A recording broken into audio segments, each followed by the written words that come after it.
Sejam muito bem-vindos. Bom, a conversa de hoje a gente vai falar sobre gerontologia. É esse nome comprido aí, gerontologia. O que será que é gerontologia, né?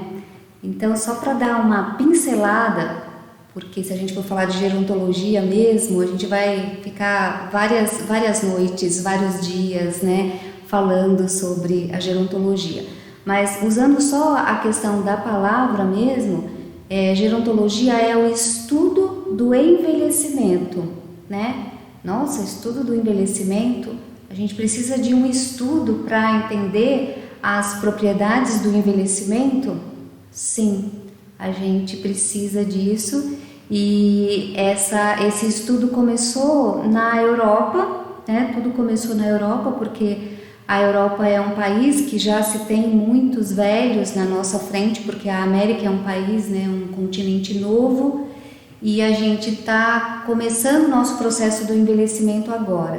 Então, como existe, por exemplo, a pediatria, que vai estudar sobre as especificidades, as peculiaridades da criança, né? A gerontologia vai estudar sobre as peculiaridades de uma pessoa que envelhece, tá certo?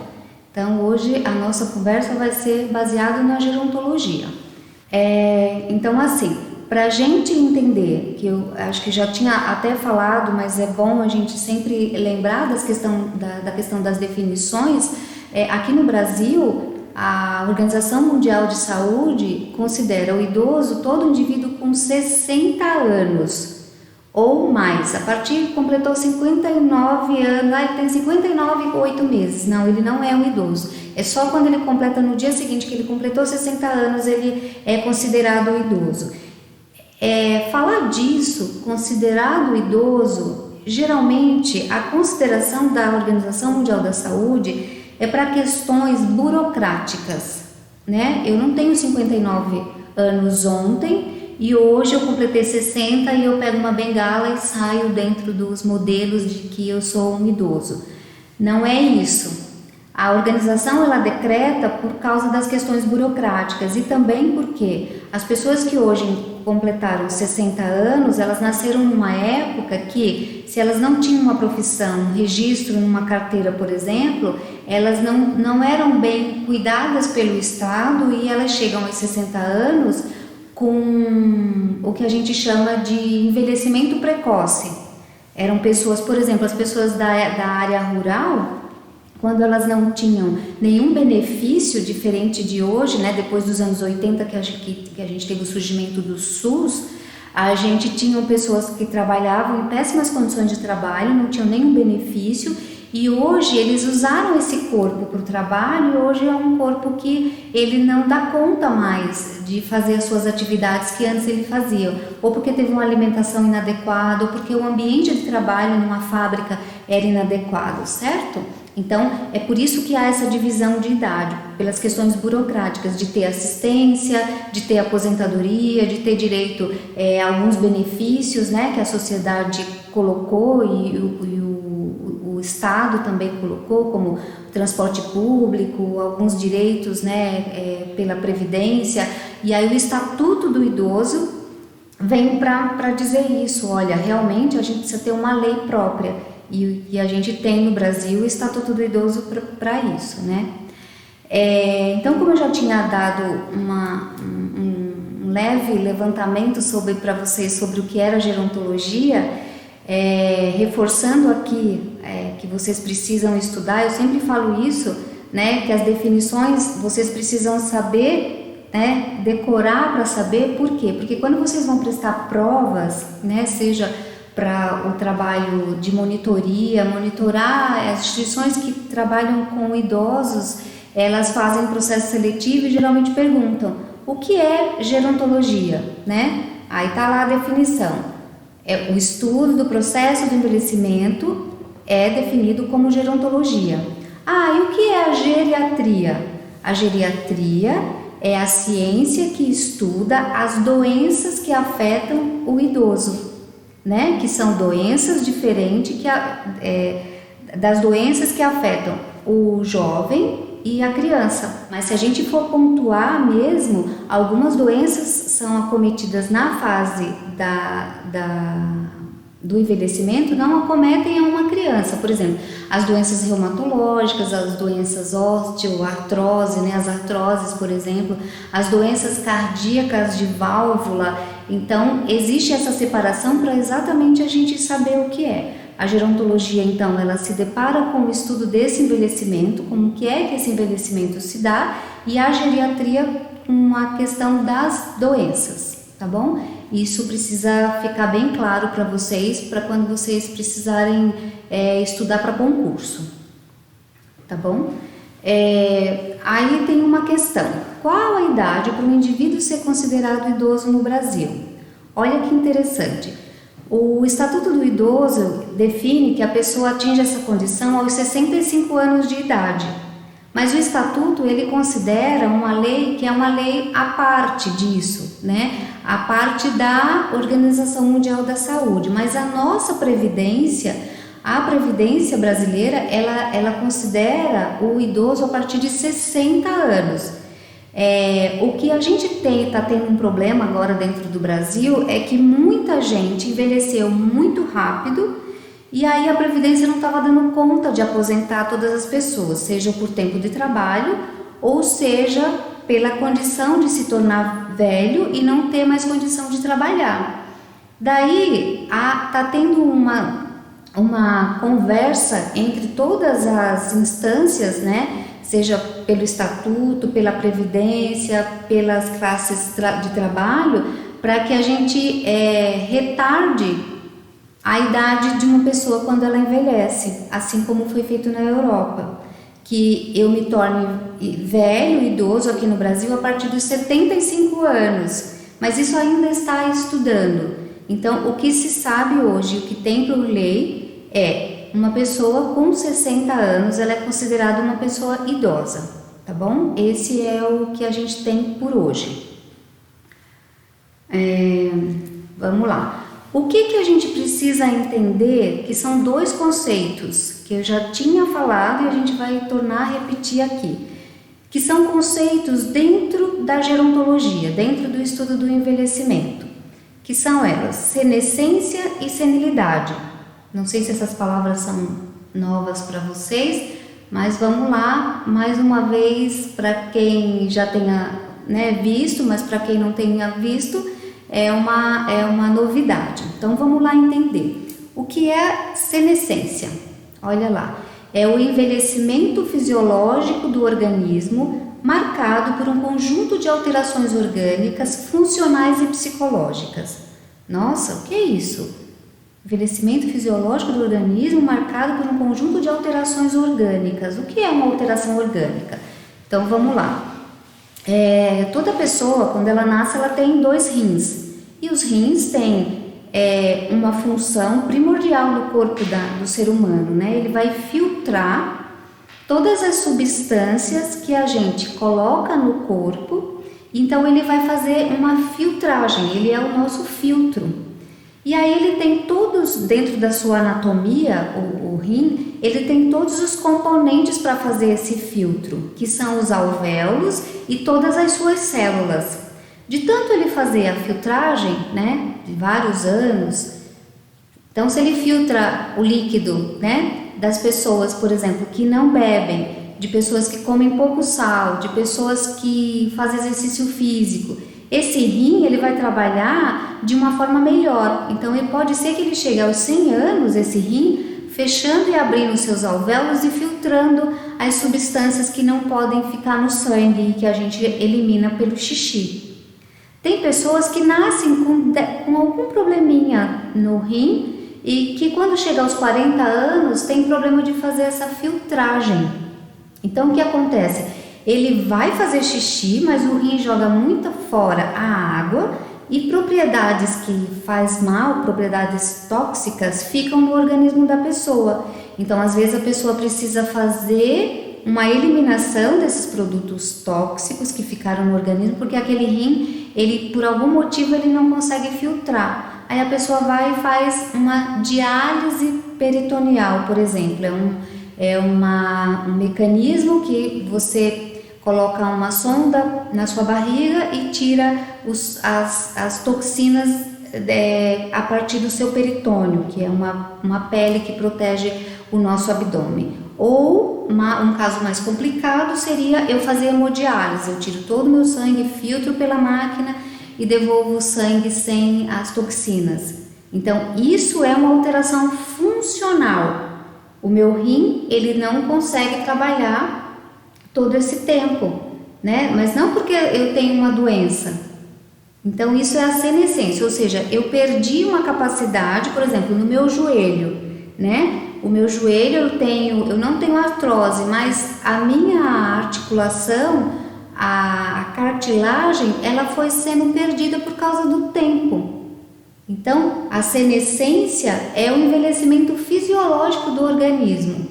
Já a senilidade, ela vai ser caracterizada por doenças, por afecções que acometem um indivíduo idoso, né? Então, eu tenho uma artrose, porque quando eu era jovem, eu era jogador, por exemplo, eu era jogador de futebol. E eu levava muitas pernadas naqueles jogos de futebol, e aí eu tive uma osteoartrose, eu quebrei a minha patela, né, que é a parte do osso que faz a gente movimentar o joelho. Então eu tenho, além do desgaste, né, da senescência, que é o desgaste natural orgânico, eu tive uma doença que aos 40 anos me impossibilitou de jogar, eu não jogo mais nem por lazer, e aí vai tendo formação óssea em volta do meu joelho, ele vai ficando inchado e é uma doença. Então a senilidade é o envelhecimento com doença e a senescência é um envelhecimento natural. Ah, mas ele manca, né? Quando ele está andando, eu vejo que o idoso não consegue, ele anda muito devagar. Sim, porque a resposta motora dele vai se lentificando. Mas isso não é uma doença, porque tem criança que anda super devagar, né? E tem pessoas que normais andam devagar, né? Mas isso é próprio do ser humano quando ele vai envelhecendo. Ele vai ficando mais lento. Assim também acontece quando a gente tem que a gente fala, eu tenho que falar uma coisa por vez com o seu João, porque senão ele não me entende. E é verdade isso. Tem que ser um assunto por vez. Se você vai oferecer, vou aproveitar aqui já o parêntese para falar sobre isso. Se você vai oferecer para o seu João, que é um idoso que você conhece há pouco tempo, você vai oferecer um café com leite. Você tem que falar pausadamente. Seu João, o senhor quer café? O senhor quer com leite ou sem leite? Quer com açúcar ou com adoçante? A gente precisa falar meio que parece robotizado, lento.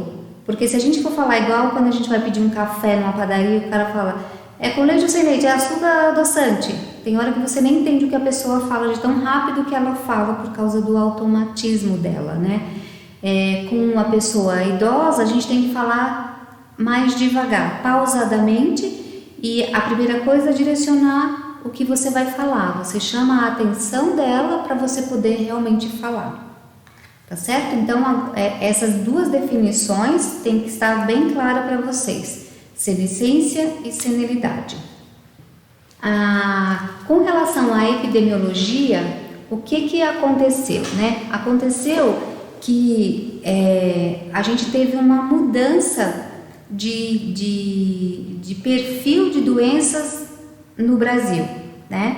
Então, o que acontece? No tempo, quanto mais tempo de vida a pessoa tem, a gente vai, nesse longo tempo, a gente vai trazendo vai acontecendo coisas que a gente não tem noção do que iria acontecer, né? Porque é a primeira vez que a gente acaba envelhecendo, né? Na verdade, é a primeira vez que a gente tem esse boom de envelhecimento no Brasil. Então, a gente ainda parece que a gente está nas nossas tentativas. Então o envelhecimento tem que entender que ele é um fenômeno.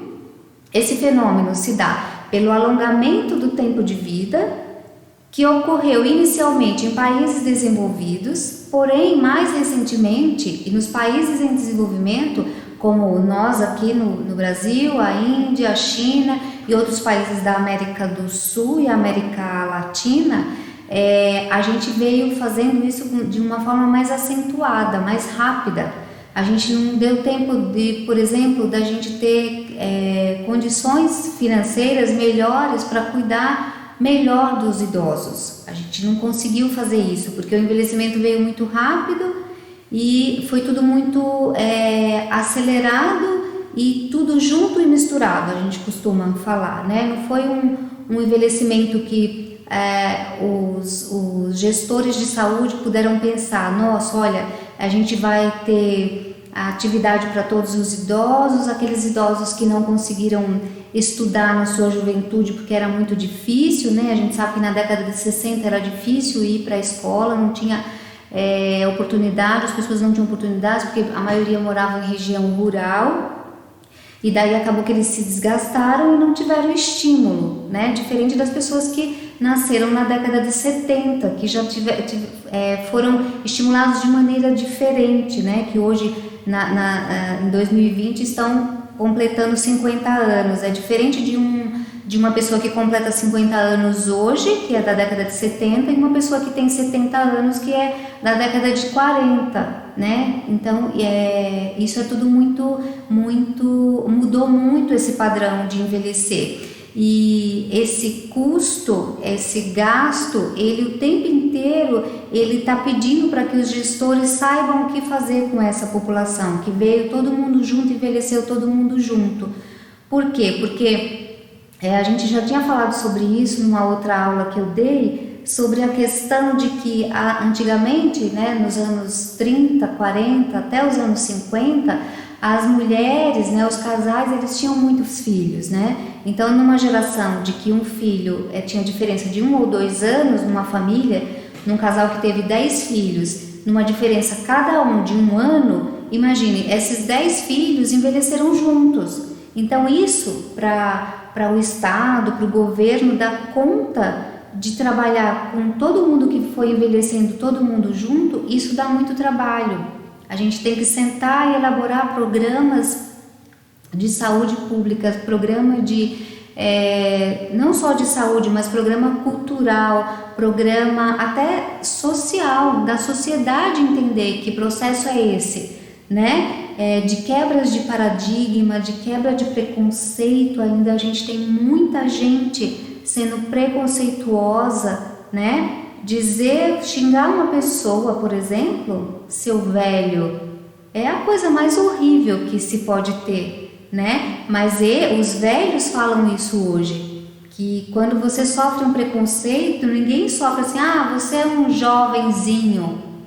Isso só está dizendo que você é jovem, mas quando alguém coloca a palavra, você é um velho, isso ganha uma dimensão muito grande, é um preconceito muito grande, né? Que a gente tem que acabar sendo multiplicador disso e a gente tem que quebrar com esse preconceito de que ser velho é uma coisa feia. E não é. Ele é um bônus para quem tem um envelhecimento saudável. Ele é um ônus para a sociedade quando a gente tem um idoso que ele é doente e precisa de cuidado, e mais ainda, quando ele é vulnerável, quando ele tem uma pobreza que ele não consegue se manter, ele não tem um salário mínimo para que ele possa se manter. Então a gente tem que quebrar esse preconceito em cima de idosos, porque não sou eu que estou dizendo, não é a gente que está criando, é um processo epidemiológico, ou seja, o estudo das doenças que estão sendo alteradas porque as pessoas estão envelhecendo. Então não dá para a gente fazer só políticas públicas para jovens, sendo que nós somos uma maioria, né? Olha que maioria que é essa. Olha para vocês verem que interessante, ó. No Brasil, o número de idosos, né, de pessoas acima de 60, passou de 3 milhões em 1960, né, há quase 60 anos atrás, para 7 milhões em 75. Isso já deu um sinal de alerta para os gestores da área da saúde, social, cultural, né, para saber o que isso ia acontecer. E aí, em 2002, né, por exemplo, a gente tinha 14 milhões. E aí, o que vai acontecer para 2025, se a gente for fazendo essas projeções? A projeção é de que vai aumentar, né? Então, essa é uma projeção que ainda vai aumentar e ela vai continuar a aumentar até quem nasceu na década de 80, né? Se a gente for fazer essa projeção. E o que aconteceu, que é o exemplo que tem aqui no nosso slide, que é assim, ó, em países como a Bélgica, por exemplo, foram necessários 100 anos para que a população idosa dobrasse de tamanho. Um dos resultados dessa dinâmica é a demanda crescente por serviços de saúde. Por que na Bélgica foi assim? Porque a gente não teve, na Bélgica, primeiro, é um país bem menor que o nosso, mas é um país da Europa, mais velho. Ela teve tempo para isso, a população não era tão grande e as pessoas tiveram acesso à escolaridade. Toda vez que a gente tem acesso à escolaridade, à informação, a gente tem informação para cuidar de tudo. A gente tem informação da economia doméstica, de como fazer o nosso alimento render mais, como é que a gente faz para não gastar tanta energia, a gente economiza água. Então, se eu tenho uma população pequena, com alta escolaridade e com um número de filhos menores, é claro que eu vou ter um desenvolvimento melhor, né? A sociedade vive assim. Então, se você tem uma pessoa que ela não conseguiu estudar, daí ela vai namorar uma outra pessoa que também teve baixa oportunidade para estudar. Os dois se conhecem e vão morar numa casa de aluguel, porque eles não tiveram recursos para comprar essa casa. E aí eles também não tiveram informação de fazer planejamento familiar. Eles vão ter bastante filhos, né? E vão ter o pensamento de que não, tá tudo bem. E não tá tudo bem, porque às vezes vai faltar o alimento para um, para outro, e foi isso que aconteceu aqui conosco. A gente não teve oportunidade de estudar, os nossos antepassados da década de 30, de 20 não tiveram isso, não tiveram a oportunidade que hoje nós temos de informação. Se a gente lê uma informação por dia, meia informação por dia, de tanta informação que chega, vocês devem rever isso, WhatsApp, tirando as fake news, pelo amor de Deus, fake news não conta. WhatsApp, Facebook, todas as redes sociais, o que mandam de informação, né? Ah, você sabia que a berinjela baixa a pressão? Você sabia que suco de inhame é bom para isso? Que um limão com água você tem doses excepcionais de vitamina C? Imagine isso na década de 30 no Brasil, não se tinha informação, a gente mal tinha rádio dentro dos domicílios, né? Então a gente era um país muito pobre, a gente ainda é um país pobre, mas a gente tem concentração de renda com poucas pessoas, e aí que está o erro, né? Mas a gente há de reparar esse erro, eu tenho muita fé no Brasil por conta disso. Aqui são alguns gráficos que depois vocês deem uma olhada de como foi a nossa transformação desde de 95 até 2005, tá bom?